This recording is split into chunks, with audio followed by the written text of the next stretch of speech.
Good evening, Mr. Marcos. Good meeting you, ma'am. If this were, I've never been to a campaign rally, but if this looks like it, and maybe multiplied so many times over, I can imagine what you're feeling is like euphoria, isn't it? Because we're not even involved and we are feeling euphoric here. It's very encouraging, ma'am. That's true. Okay. This is the second time we are going through this.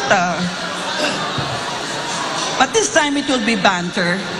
Nothing aggressive nor belligerent. You have the thickest portfolio here. I counted more than 50 pages which were submitted to the network and which were given to us. I have 1,000 questions, but since I have 3 other colleagues here, maybe I'll ask something which is right in my alley, and I think I have asked this also in my posts in the social media. And post-Ukraine, assuming that you have a peace agreement within the next 2 weeks, which is more likely, do you see a new political and economic order, but this time you have other political actors like Moscow, Beijing, and even Tehran? Yes. What's your take on that? There will be a new world order. Because I have, I think, watching Ukraine and seeing the developments, and which are not exactly going the way of that the President Putin would have wanted it to. I suspect there will be domestic implications to whatever the peace agreement is going to be. I hope you're right, ma'am, that it will be done in 2 weeks, because we are the entire world is suffering. But there will be a very big change, because the how do you say, the idea, I think some of the analysts have said, I don't know if you agree with this, is that President Putin is trying to reconstruct or recreate the Soviet Union under another name. So perhaps this was his move. Should he weaken as a political figure in his own country, in Russia, then certainly the policy, that policy of trying to gain territory through whatever means, as he says, because to provide for him a buffer to NATO, whatever the reason might truly be. I think that will have to be re-studied by whoever will be most dominant in Russian domestic politics after Putin.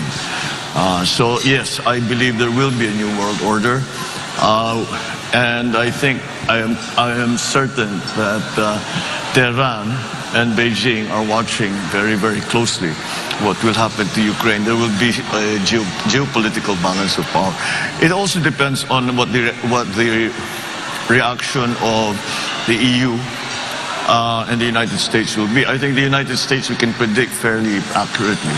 EU is in a more difficult spot simply because they are highly dependent for their energy to Russia, and how they will balance that. I know that the President Biden has just signed with the EU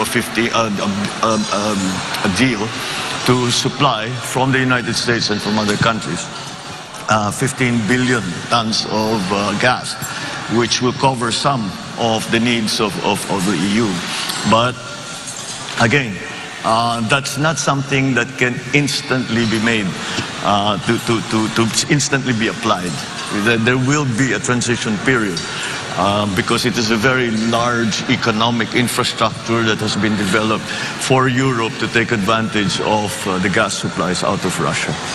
These are all terribly large forces, and inevitably it will change things. Yeah, well, it seems like you have a more dire scenario, future scenario in mind.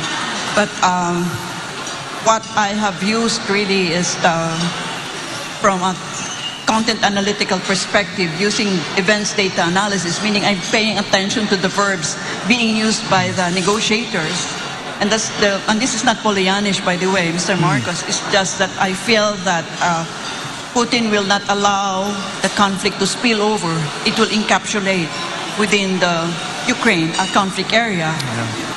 And that, yes, I still believe that within the next 2 weeks you have a peace agreement. I sincerely hope so, because misunderstandings, mistakes can occur. With Poland being right there on the border of Ukraine, we already have had reports of missiles that mistakenly flew into Poland. And these are the kind of things that we have to be very careful about. I think maybe that is one thing that they can agree upon, Russia and the West, as we have referred to it often. Mr. Marcos, earlier, I don't know if you were around already when I asked questions about the projected state visit of Vladimir Putin here in the Philippines.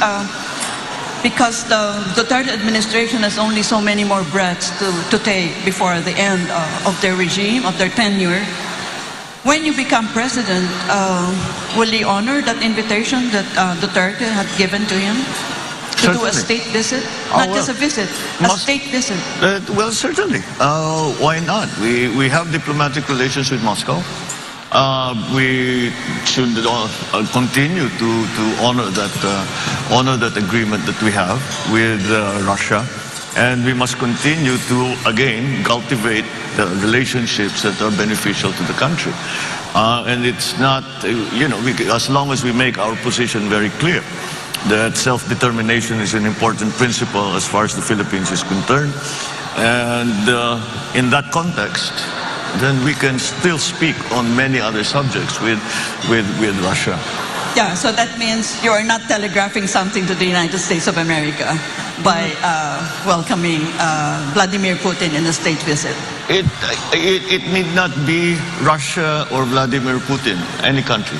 I think that would like to come and visit and would feel that there is something beneficial to be gained by furthering, strengthening relationships between our two countries is something that we should always be open to. Thank you. Thank you, ma'am.